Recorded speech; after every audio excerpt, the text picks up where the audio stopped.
그때 예수님께서 티베리아스 호숫가에서 다시 제자들에게 당신 자신을 드러내셨는데 이렇게 드러내셨다.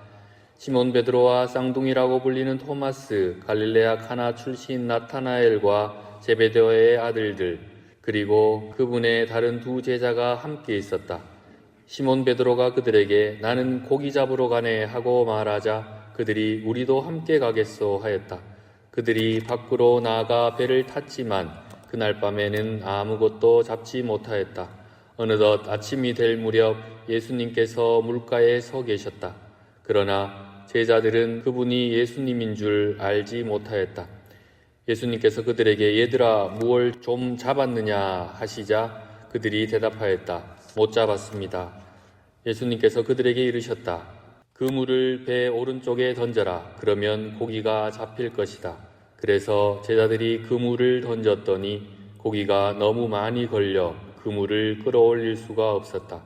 예수님이 사랑하신 그 제자가 베드로에게 주님이십니다 하고 말하였다. 주님이시라는 말을 듣자 옷을 벗고 있던 베드로는 겉옷을 두르고 호수로 뛰어들었다. 다른 제자들은 그 작은 배로 고기가 든 그물을 끌고 왔다. 그들은 무태에서 100m쯤 밖에 떨어져 있지 않았던 것이다. 그들이 무태에 내려서 보니 숯불이 있고 위에 물고기가 놓여있고 빵도 있었다. 예수님께서 그들에게 말씀하셨다. 방금 잡은 고기를 몇 마리 가져오너라. 그러자 시몬 베드로가 배에 올라 그물을 무트로 끌어올렸다. 그 안에는 큰 고기 153마리나 가득 차 있었다. 고기가 그토록 많은데도 그물이 찢어지지 않았다. 예수님께서 그들에게 와서 아침을 먹어라 하고 말씀하셨다. 제자들 가운데 누구십니까? 하고 감히 묻는 사람이 없었다. 그분이 주님이시라는 것을 알고 있었기 때문이다. 예수님께서는 다가가셔서 빵을 들어 그들에게 주시고 고기도 그렇게 주셨다. 이렇게 예수님께서는 죽은 이들 가운데서 되살아나신 뒤에 세 번째로 제자들에게 나타나셨다. 그들이 아침을 먹은 다음에 예수님께서 시몬 베드로에게 물으셨다. 요한의 아들 시몬아, 너는 이들이 나를 사랑하는 것보다 더 나를 사랑하느냐? 베드로가 예 주님, 제가 주님을 사랑하는 줄을 주님께서 아십니다 하고 대답하자 예수님께서 그에게 말씀하셨다. 내 어린 양들을 돌보아라. 예수님께서 다시 두 번째로 베드로에게 물으셨다. 요한의 아들 시몬아, 너는 나를 사랑하느냐? 베드로가 예 주님, 제가 주님을 사랑하는 줄을 주님께서 아십니다 하고 대답하자 예수님께서 그에게 말씀하셨다. 내 양들을 돌보아라. 예수님께서 세 번째로 베드로에게 물으셨다. 요한의 아들 시몬아, 너는 나를 사랑하느냐? 베드로는 예수님께서 세 번이나 나를 사랑하느냐 하고 물으심으로 슬퍼하며 대답하였다. 주님께서는 모든 것을 알고 계십니다. 제가 주님을 사랑하는 줄을 주님께서는 알고 계십니다. 그러자 예수님께서 말씀하셨다. 내 양들을 돌보아라. 내가 진실로 진실로 너에게 말한다. 네가 젊었을 때는 스스로 허리띠를 메고 원하는 곳으로 다녔다. 그러나 늙어서는 네가 두 팔을 벌리면 다른 이들이 너에게 허리띠를 메어주고 네가 원하지 않는 곳으로 데려갈 것이다. 예수님께서는 이렇게 말하시어 베드로가 어떠한 죽음으로 하느님을 영광스럽게 하실 것인지 가르치신 것이다. 이렇게 이르신 다음에 예수님께서는 베드로에게 말씀하셨다. 나를 따라라. 주님의 말씀입니다. 오늘 복음에 153이라는 숫자가 나옵니다. 제자들이 고기를 못 잡고 있었는데 예수님께서 어느 쪽으로 던져라? 그물을 오른쪽으로 던져라. 이 오른쪽이라는 것도 엄청 큰 뜻을 함의하고 있죠. 왼쪽 오른쪽 중에 오른쪽은 올바름을 뜻합니다. 올바름을 행하라 라는 뜻이겠죠. 그랬더니 고기가 몇 마리 잡혔다? 153마리가 잡혔다. 왜 153마리일까 생각해 보신 적 있습니까? 우리 강론할 때 물어보면 제일 모범 답을 말하시는 마리아 자매님 생각 안 해봤습니까?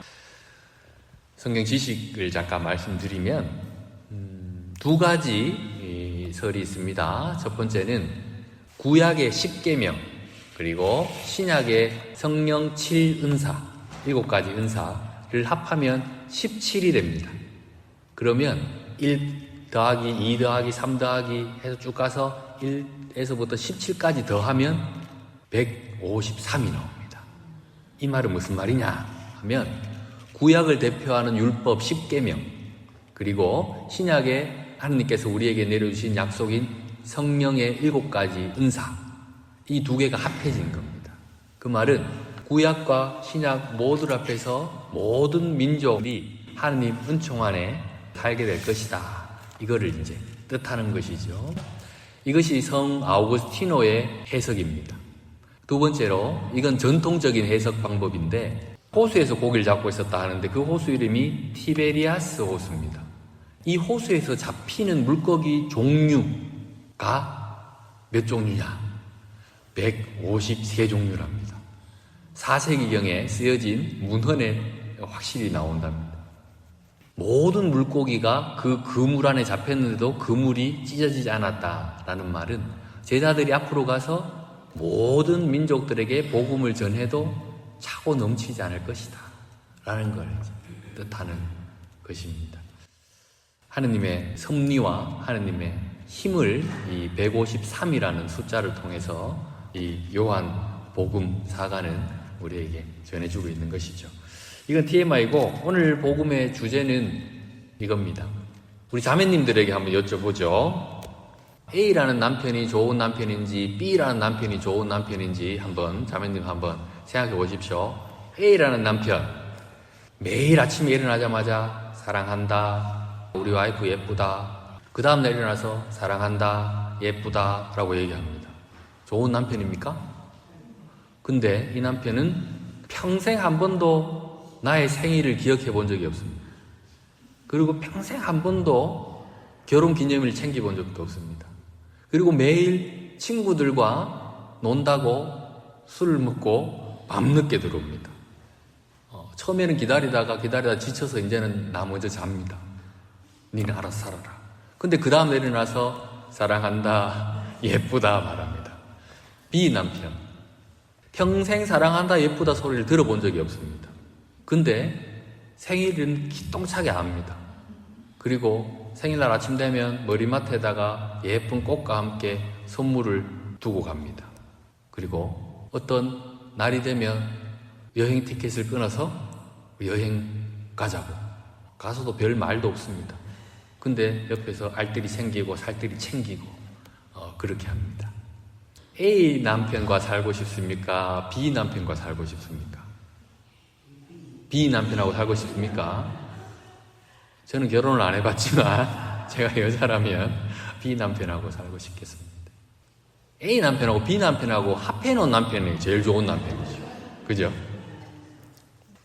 오늘 예수님께서 베드로에게 물으십니다. 넌 나를 사랑하느냐? 물으니까 베드로가 내가 당신을 사랑하는지 당신이 잘 알고 있습니다. 또 물으십니다. 몇 번 물으십니까? 3번 물으십니다. 예수님의 대답은 뭐였습니까? 오케이, 네가 나를 사랑하는구나. 알겠다. 고맙다. 이거 아닙니다. 대답은 내 어린 양들을 돌보아라. 3번 연속으로 그렇게 대답하십니다. 그러니까 베드로는 슬퍼졌습니다. 내가 예수님 당신을 사랑 안 한다고 생각하시는가? 하고 슬퍼집니다. 아닙니다. 예수님의 이 3번의 물음과 3번의 대답 안에는 깊은 뜻이 들어있습니다.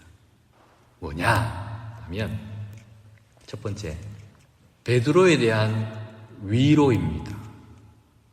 부활하신 예수님을 만났잖아요. 시간을 조금 더 거슬러 봅니다. 베드로는 3번이나 예수님을 어떻게 했습니까? 닭이 울기 전에 3번이나 부인하고 배신했습니다. 그러죠? 근데 그런 베드로에게 예수님은 또 묻습니다. 너 나를 사랑하느냐? 사랑하느냐? 사랑하느냐? 3번 물으십니다. 나를 3번 배신한 그 사람에게 다가가서 다시 또 그 사람을 만져주는 거예요. 니는 나를 3번 배신했으니까 이제 나는 끝. 너하고는 이제는 관계를 맺지 않을 거야. 가 아니라 다시 베드로에게 다가가서 물으십니다. 이거는 뭐냐 하면 위로임과 동시에 베드로의 상처를 치료해 주시려는 예수님의 마음입니다. 나를 배신한 사람, 제일 사랑하는 그 제자의 배신했던 그 마음, 죄책감, 죄의식, 이걸 없애주려는 예수님의 물음입니다. 두 번째, 내 양들을 돌보아라. 이 말이 저는 오늘 복음 핵심이라고 생각하는데, 사랑한다, 당신을 사랑합니다, 말이 아니라 이제는 행동으로 나를 사랑하는 것을 한번 드러내 볼래 하고 물으시는 겁니다. 요한의 아들 시몬아, 너는 나를 사랑하느냐? 주님께서 모든 것을 아십니다. 제가 주님을 사랑하는 줄을 주님께서 알고 계십니다. 그 말 떨어지자마자 다른 말씀 안 하십니다. 딱 한마디 하십니다. 내 양들을 돌보아라.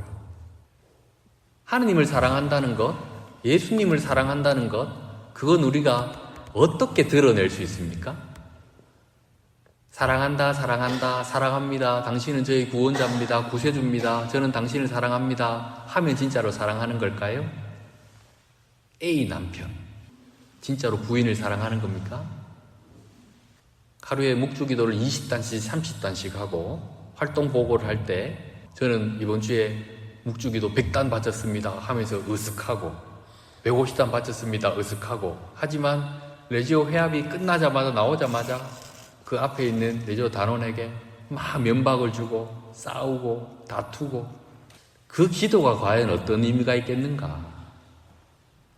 기도라는 것은 하느님과 일치 안에서 더 사랑을 실천하기 위한 방법인 것이죠. 근데 그것이 아니라면 사랑의 실천이 없는 기도는 결국 나의 만족에 지나지 않는다. 내가 신자로서 이만큼 기도했어. 오늘도 신자로서 내 의무를 다했어. 이제 이렇게 여긴다는 것이죠. 그것이 과연 하느님께 드리는 희생 제물이 될 수 있겠는가? 기도, 실천 둘 다 중요합니다. 하지만 실천 없는 기도는 허무한 것입니다. 실천 없는 기도는 자기 만족에 지나지 않는다. 실천으로 나의 기도를 증명해야 됩니다. 실천함으로써 하느님의 사람임을, 또 하느님을 사랑하고 있음을 증언하는 겁니다. 그렇게 할 때 우리가 하느님을 사랑합니다, 저는 천주교 신자입니다, 그리스도인입니다 라고 얘기할 수 있지 않겠는가? 오늘 저의 묵상입니다. 그렇다고 그 실천이 그렇게 쉬운 게 아닙니다. 저도 잘 알고 있습니다. 매일 우리는 부족함이 드러나고 매일 반복되는 죄를 짓고 살아갑니다. 그럼에도 불구하고 그것을 성찰하고 그것을 실천으로 옮기려고 하는 노력이 중요한 것이죠. 내가 매일 반복되는 잘못을 지으면서 나는 오늘 묵주기도 50단 했으니까 이제는 괜찮아, 이건 아닙니다. 그것을 일주일에 단 하루라도 이웃사랑을 실천하려고 노력하는 것, 그것이 진짜 하느님을 사랑하는 것이고 신자로서의 자세인 것이죠. 지난 한 주 나는 얼만큼 사랑을 실천하려고 노력했는가? 한번 생각해 봅시다. 혹시나 나의 말과 행동으로 누군가에게 죄를 짓고 누군가를 악으로 넘어지게 한 일은 없는가? 한번 묵상해 보면 좋겠습니다.